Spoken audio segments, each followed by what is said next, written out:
¿Pero qué sigue ahora? Bueno, pues que no le tomen por sorpresa los puntos en donde estarán instaladas las cámaras que registrarán las faltas al reglamento de tránsito. Irais Morquecho le va a decir cuáles serán las infracciones que lo llevarían, escuche bien, a realizar trabajo comunitario. Ponga atención. Las fotomultas quedaron en el pasado y hoy entró en vigor el nuevo reglamento de tránsito con el programa Fotocívicas. Pero ¿sabe usted cómo funcionarán? Ya no van a cobrar en sí, va a ser con servicios a la patria. No estoy todavía bien enterado de cómo va a funcionar.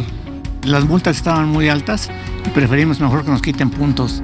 Las personas que no respeten el reglamento de tránsito serán sancionadas. El programa de Fotocívicas asigna a cada automóvil particular que se encuentra registrado en la Ciudad de México 10 puntos, de donde se irán restando uno por cada infracción. Y si se rebasa el límite de velocidad en más de 40%, en automático se restan 5 puntos.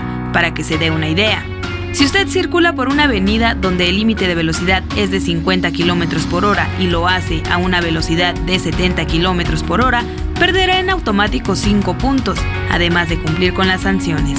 En las 2 primeras infracciones, el dueño del carro recibirá una amonestación.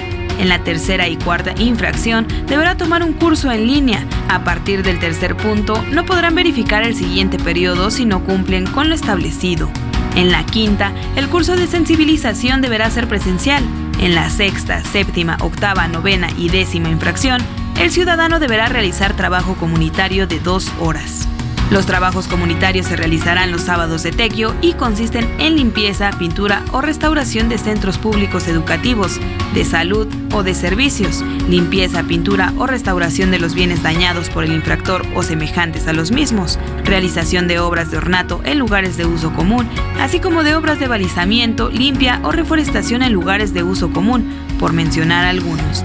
Además de las cámaras y radares de velocidad que indican la infracción, 700 policías de tránsito también aplicarán multas económicas para infracciones como invadir carriles confinados, pasarse un alto, no usar cinturones de seguridad, dar vueltas prohibidas, invadir pasos peatonales, transportar menores en los asientos delanteros y usar celulares.